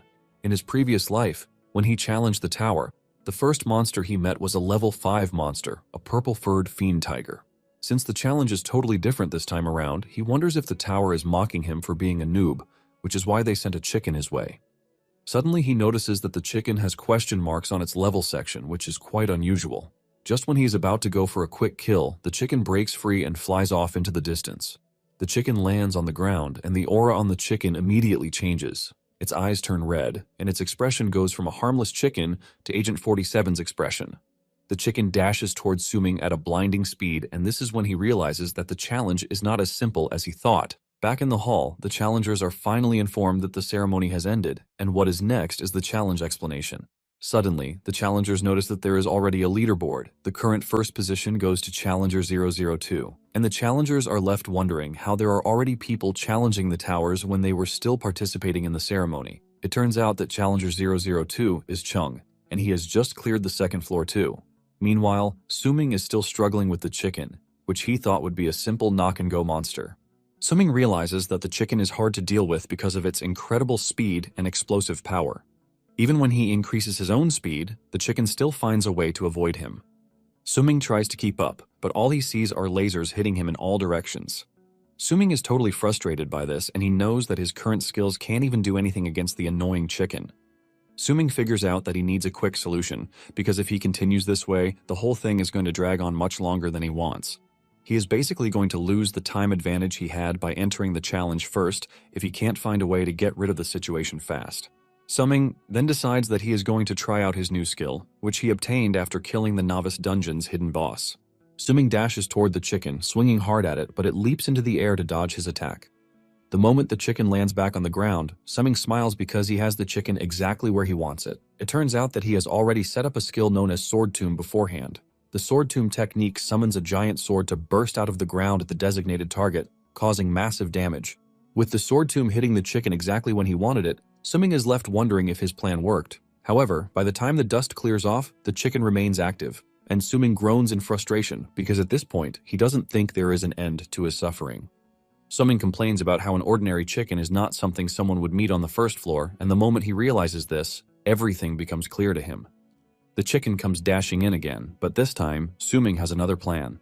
He immediately resorts to the chicken immobilization technique, which cripples the chicken in fear. Suming smiles because he was right after all. The monster was just an ordinary chicken, and without wasting time, he cut down the chicken. Basically, the chicken immobilization technique is a stress-induced death defense mechanism. With the chicken out of the picture, Suming is congratulated on clearing the first floor. Suming realizes that the first floor was there to test his intelligence, not strength. He admits that the 100-layer tower for that year is pretty interesting. As he proceeds to the second floor, he realizes that the current number 1 is Chung, and it appears that the other challengers are already rushing into the tower, so his time advantage is already gone. However, this only gets Suming fired up because he now wants to capitalize on his speed. He is determined to win, and nothing is going to stop him from doing just that. At the same time, the challengers outside have finally learned how to challenge the tower, and they are pissed that the ceremony wasted their time. As they rush to get a seat, they realize that Chung has already cleared 6 floors, making him the number 1 on the leaderboard. Surprisingly, Jiao and her team have also cleared 4 floors, and they are sitting in 3rd position. Tied with them is the Challenger 001, who is displayed on the screen as the God of Slaughter, leaving them confused about who he might be. It turns out that after clearing the first floor, Suming was offered a reward, which is a chance to input a custom title. Suming was surprised by this because in his past life, after he defeated the tiger, the reward he was given was a small wooden chest, and sitting inside it was a useless healing potion. Suming figures out that a lot has changed this time around, and he wonders if it is because of his rebirth. Nonetheless, he is not about to just ignore the gift, and he decides to use his profession from his previous life as the title, which is why he chose the God of Slaughter. Surprisingly, the title replaces his name from Suming to the God of Slaughter. The moment Suming sees this, he smiles because it is exactly what he wanted. Without holding back, he starts cutting down monsters, and in just a minute, those who are watching see Suming clear a floor in just a minute. Before they know it, he has reached the 4th floor, and they are left speechless at how good he is. Even though Suming is quite amazing, they don't think he will be able to catch up to Chung because he is also not showing any sign of slowing down whatsoever. When Suming is still on the 4th floor, Chung has made his way to the 8th floor. When Suming realizes that Chung has reached the 8th floor, he decides to lock in because he is basically behind, thanks to the time he wasted on the 1st floor. Getting to the 5th floor, he one-shots the monster residing there, and moments later, Jiao's team clears the 6th floor. Jiao is happy that they were able to clear another floor without any issue, and this is thanks to their incredible teamwork. While using her summons as the vanguard, Yanze is responsible for full output, while Yunqing handles healing and containment. She concludes that their teamwork is amazing, and just then, Yunqing calls the team's attention to what Suming is doing. She lets them know that in a short space of time, Suming has climbed up the tower rankings and has overtaken them. Apparently, Suming is currently on the 7th floor and has surpassed them. Meanwhile, Chung has just finished clearing the 9th floor, and he realizes that the monsters have started getting stronger, but at the same time, they pose no threat to him. He remembers that from the rules, whoever clears the 10th floor first will receive an additional reward. Chung easily figures out that the god of slaughter is Suming, and even though he has no idea why he took him so long on the 1st floor, he is pretty sure that Suming cannot catch up to him again. Chung takes a deep breath with the confidence that he is going to be the one to take the reward on the 10th floor. He hasn't finished thinking about this when he gets the notification that Suming just cleared the 9th floor. The two end up getting to the 10th floor at the same time, and the 10th floor's monster is a level 15 Minotaur. On the outside, the other challengers have abandoned their challenge and decided to watch the rankings because they know there is no need for them to start rushing, since there is no way they are going to catch up to the insane people who have gone ahead. They have figured out that it is better to just watch the incredible moment unfolding right in their presence. Since Chung and Suming are both on the 10th floor, bets start flying around on who is actually going to clear it first. While taking on the Minotaur, Suming doesn't even remove his second hand from his pocket, as he easily cuts down the Minotaur while also trash-talking the poor beast. In just 30 seconds, Suming had taken out the Minotaur and he finished it off with the Sword Tomb skill. With the Centaur's defeat, Suming is congratulated on becoming the first challenger to clear the 10th floor, and he is informed that he is going to get an additional reward. Later on, Zhang wakes up in the infirmary, and the first sight he sees is the nurse's melons dangling over his head. He is about to lose his senses, but he pulls himself back with the fact that the only person he has eyes for is Xiaoman. This immediately reminds him that he still has a revenge plan against Suming. Zhang rushes to the hall, but to his surprise, everyone has left the hall. He realizes that they have all set off to climb the 100-layer tower. He grabs his head in frustration because he has been left behind by the main group, and even his quest for revenge is looking really bleak. With the way things are, Zhang knows that there is no way he is going to catch up to Suming on the tower. Zhang beats himself up because he was too impulsive and shouldn't have acted so recklessly. Zhang is convinced that Suming knew about the rules but intentionally baited him into attacking him. Zhang starts thinking of a way to punish Suming, and it dawns on him that he is actually from a prestigious family, so he doesn't even have to dirty his own hands to deal with Suming. Zhang decides to use his family's power to deal with Suming even though he had been avoiding this from the start. Zhang whips out his phone to make a quick arrangement. Zhang then heads to the seat to activate the selection process, but he notices that Suming is not on the rankings. However, he could see Cheng, who is currently second on the list. Cheng has cleared up to the 16th floor, and this shows how crazy he is. Zhang is confused when he realizes that a person named God of Slaughter is sitting at the top, but he doesn't even know who this person is. Unknown to him, this person is Suming, and at this point he has cleared up to the 19th floor. Meanwhile, Suming is having issues with the monster on the 18th floor. Suming is going up against an amethyst crypt beast, which is a level 20 monster. Suming could see that the monsters are getting even more powerful as he climbs the tower. In addition, the mechanics of the floor boss monsters are getting complex. The monster he is currently dealing with has buried its main body underground, and the crystal on its head is incredibly hard to shatter at once. While he is dealing with the crystal sitting above, the buried body releases small mobs to the surface as a means of attack, and the annoying small monsters have defenses that are as tough as the crystal. Suming knows that if he were to rely on the previous silver weapon he had, he wouldn't be able to easily break their defenses. Fortunately for him, he obtained a gold tier weapon chest as an additional reward when he cleared the 10th floor as the first person to clear it. Suming then uses his sublimation skill to upgrade the gold weapon to a platinum weapon. He ended up getting the Blackstone Rift combined sword, which he is now using. Apparently, the weapon can only be used at level 18. Apparently, the weapon was once a long sword that broke in battle, splitting into two. Later on, a craftsman used a precious dragon scale as the core of the glue and forged it back together, thus returning the sword to its peak. The sword bears a formidable killing intent, and when joined together, it serves as a long sword, but when split in two, it serves as a short sword or dagger. It is basically a dual-type weapon, and thanks to the dragon scale that was embedded in it, it provides the dagger with a 200% fire attribute damage bonus. Using the weapon in its longsword state can greatly increase the weapon's execution attribute attack bonus, but at the same time, it sacrifices some attack speed. This is why it is not convenient when dealing with a large number of enemies. Summing then decides to split the sword in two to increase the attack speed by 50%, while sacrificing the slashing attack by 30%. Even though the attack power has reduced, Summing is relying on the combined bonus from his other talent, Sword Body, to boost the attack.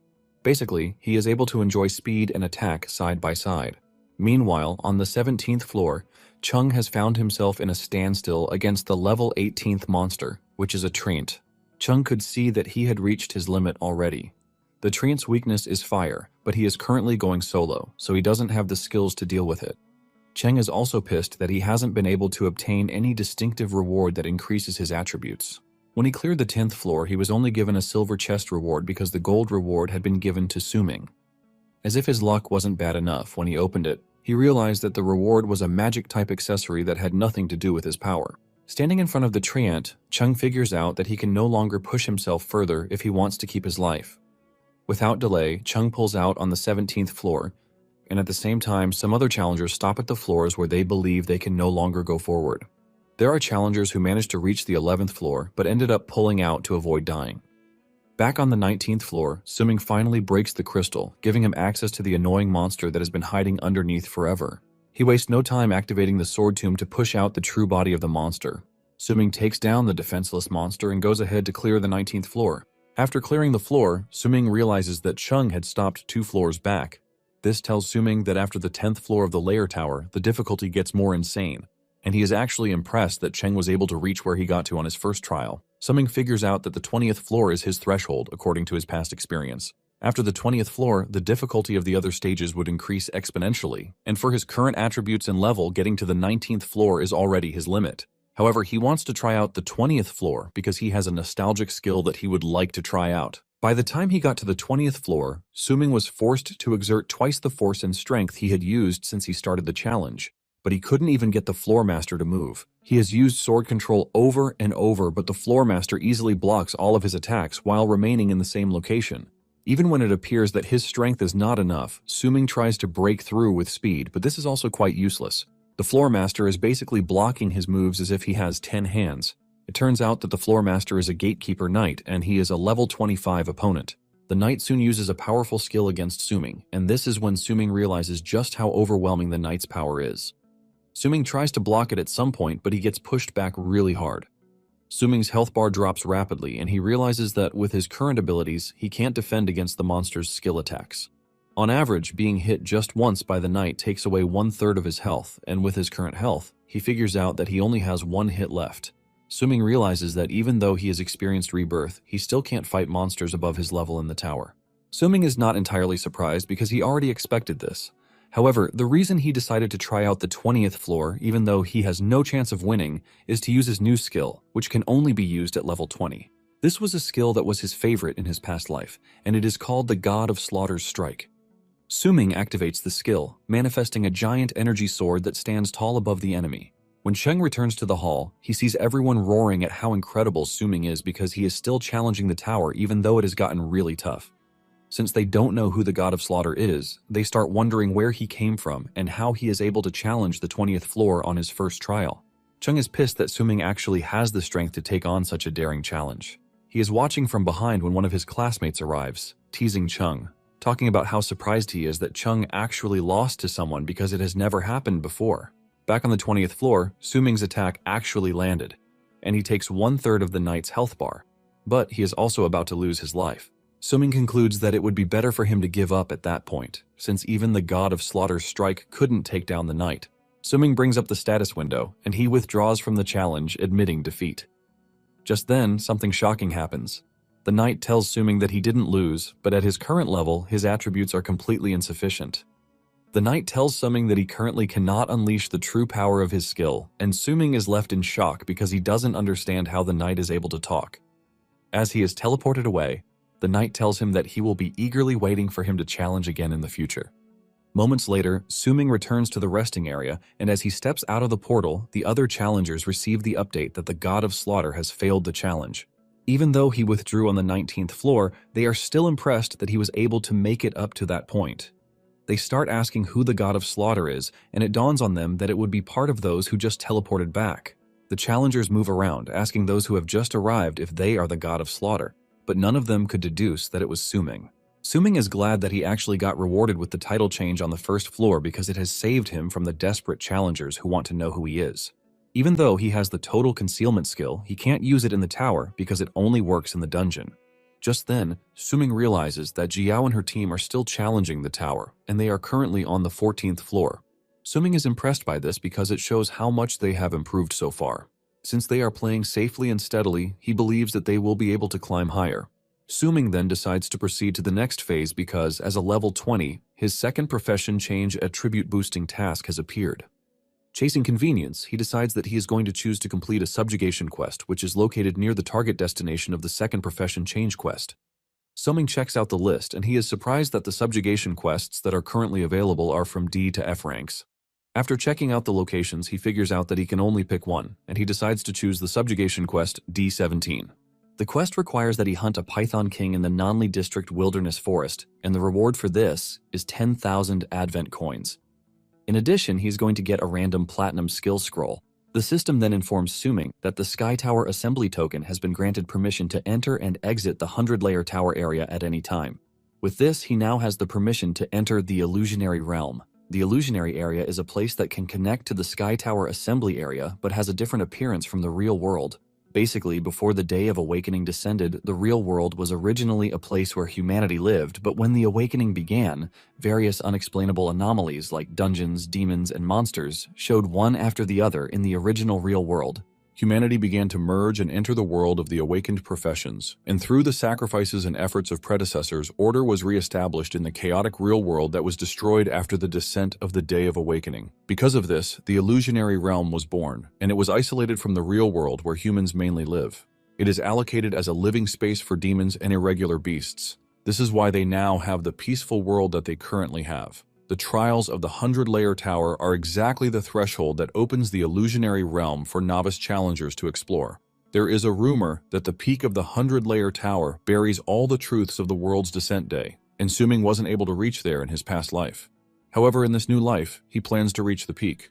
Just then, the system tells him that a portal has been opened for him, and if he would like to select the destination area inside the illusionary realm. But Suming says no because he wants to take a trip to the real world. The system takes his instruction and opens a portal for him to the real world. At the same time, he gets a reward for challenging the 20th floor, which is 10,000 Advent coins. Suming smiles because the money came just right in time for the order he made 2 days earlier. It turns out that it is an order for his first advanced weapon. Upon arriving in the real world, he heads to the weapon trading center. Being there again reminds him that it was where he obtained his first silver weapon by opening stones, but the weapon is already past what he needs for his future challenge, although the weapon has effects that he really admires. Because of this, he had made an appointment 2 days earlier with a certain strange person in the weapons center. Even when Jiao and others suggested that they go to the weapons center together, he refused, saying he was going to a different location from where they were going. Suming heads to the basement to meet his new acquaintance, a female blacksmith. The lady welcomes Suming, telling him that he came late, but she is more interested in whether Suming brought the remaining balance. Suming transfers the money to her, and he is given the weapon replica level upgrade device. Even though his talent, the sublimation of all things, can only be used on an item once, the upgrade result is random. Since he wants to retain the effects of the silver sword he was using, while still being able to upgrade the weapon, he resorts to using the upgrade device. The device increases the item level and replicates or retains the original item's skill attributes. Skill-based attributes will also increase randomly as the item upgrades. By using the device, Suming is able to upgrade the sword further. Suming is glad that the whole process was successful, and it turns out that the only person who can create the upgrade weapon is the blacksmith lady, Nahura, whose hidden profession is the 8-star forger. Nahura is surprised at how Suming was able to find her because she has been hiding out in the basement warehouse, silently researching forging. She asks Suming how he found her contact information and what gave him the confidence that she would be successful in making the weapon replica level upgrade device. Nahura says the material costs needed for the device add up to over 10,000 Advent coins, and she never expected a student like him, who has just awakened, to be willing to spend such a huge price. Nahura expresses her shock that he trusted someone he didn't even know, and Suming teases her, asking her why she thinks they don't know each other. Nahura replies that her memory is not failing her yet, so she is pretty sure. Suming quickly tells her that he is only joking. However, he actually knows her from his previous life. Nahura was a formidable weapon forger, and even though she is only 8-star, her hard work and relentless passion end up helping her achieve greater future achievements. Suming collaborated with her many times, and she helped him forge his own unique weapons on multiple occasions. However, he paid huge prices to obtain her expertise in his previous life. Since she is currently impoverished at the moment, Suming believes that it is the best time to work with her because little money would look big to her. Suming then decides to play his card, and he tells Nahura that he is aware of her financial trouble for the next weapon that she wants to develop. Nahura is shocked to hear this, but before she can start asking questions, Suming tells her that he is willing to invest 10,000 Advent coins first. He mentions that the more he finishes his quest and receives the rewards later, the more he will continue to increase his sponsorship for her.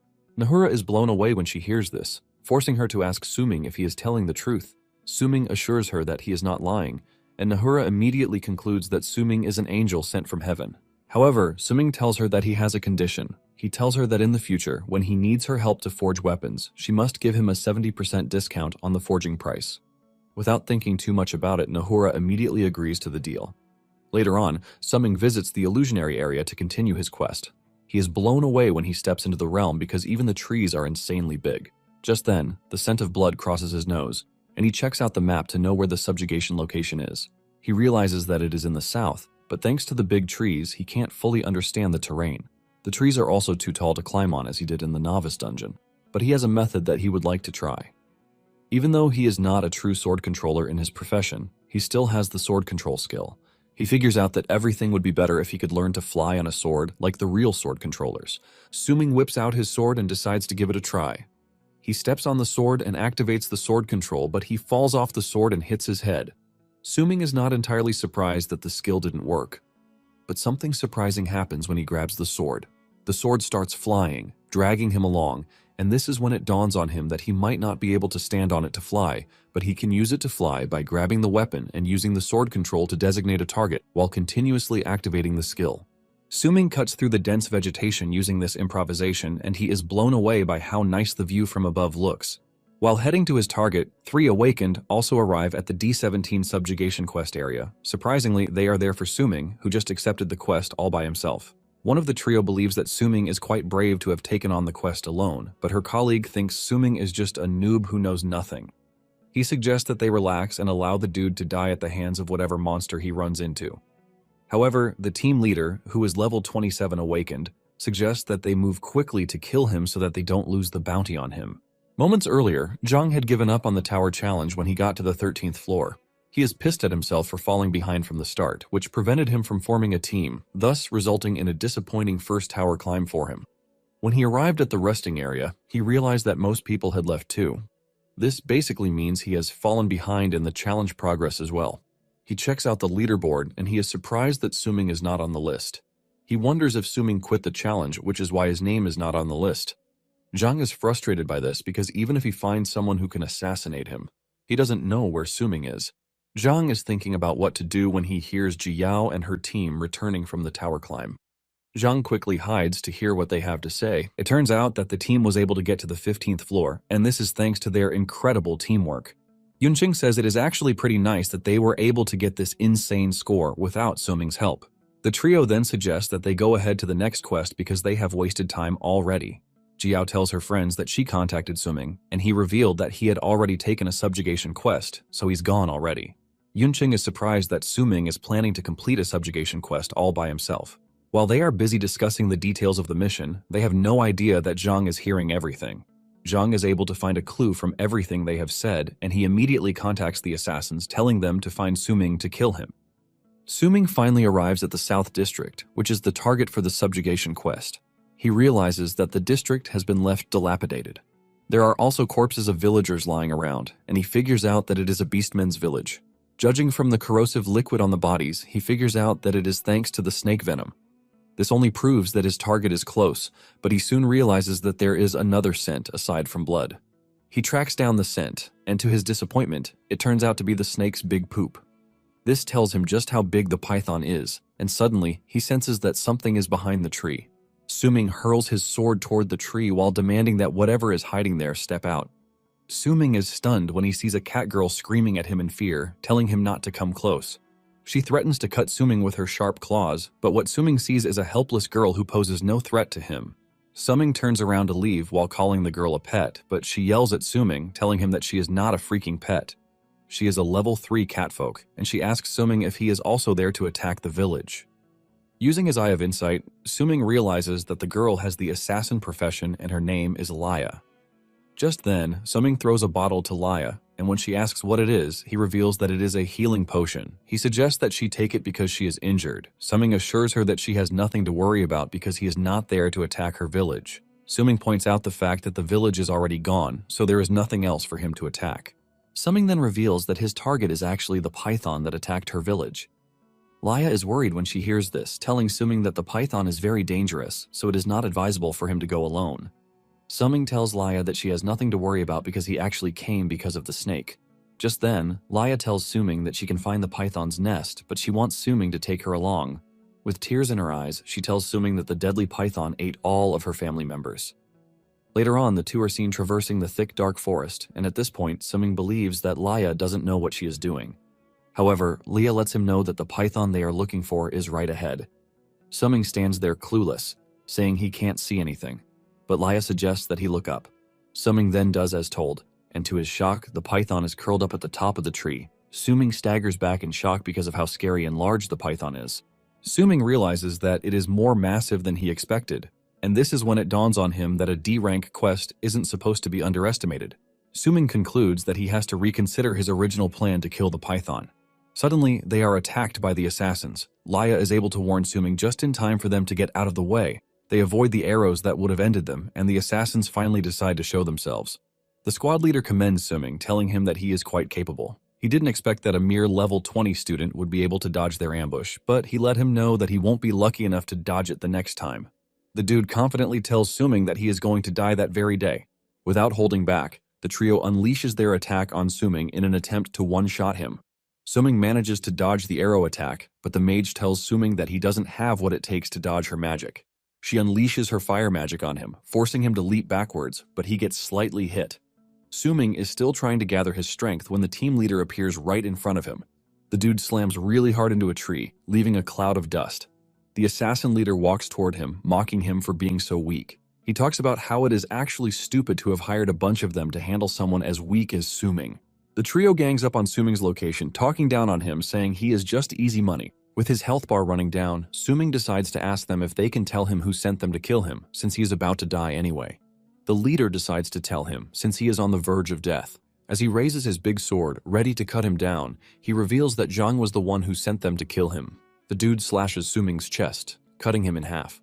Leah watches in horror when she sees this, but there is nothing she can do. Suddenly, they hear Suming's voice cutting through the forest, saying he actually guessed right about who wanted him dead. Suddenly, they see Suming standing on a tree branch, and he looks hale and healthy. While he is standing there, he is already using his Eye of Insight to figure out their level and skills. The assassin leader is confused, and he believes that Suming is a twin, but Suming lets him know that what they killed is a set clone. It immediately dawns on the squad that Suming has played them. From his analysis, Suming realizes that the archer is level 23 and the female mage is level 25. Basically, in the regular survival of the fittest world, hunting each other down is a common occurrence. But in order to protect the basic survival balance of the Awakened, laws and regulations were put in place. The level difference in conflicts is not allowed to go beyond 10 levels. If the rule is broken, the violator is declared wanted globally. Since their levels couldn't exceed level 30, Suming figures out that the team leader, the level 27 armored swordsman, has the highest level among them. With this, he decides to start with the assassin with the lowest level. Suming leaps off the tree and goes straight for the archer. He places his sword on his neck, telling him not to make a single move. He reminds the dude that fatal spots are not measured by the health bar, so any sudden move means he is dead. The mage screams at Suming, calling him a despicable person, but Suming reminds them that they were the ones who conducted a sneak attack on him. So they are actually the despicable ones. The swordsman then decides to play the bluff game, telling Suming that he just awakened, so there is no way he would have killed someone before. The dude says taking a life for the first time is not something pleasant, but Summing shocks him as he cuts the archer's neck to let them know that he is not messing around. Summing replies to the dude's claim with a smile on his face, telling him that he takes pleasure in killing, so it means nothing to him.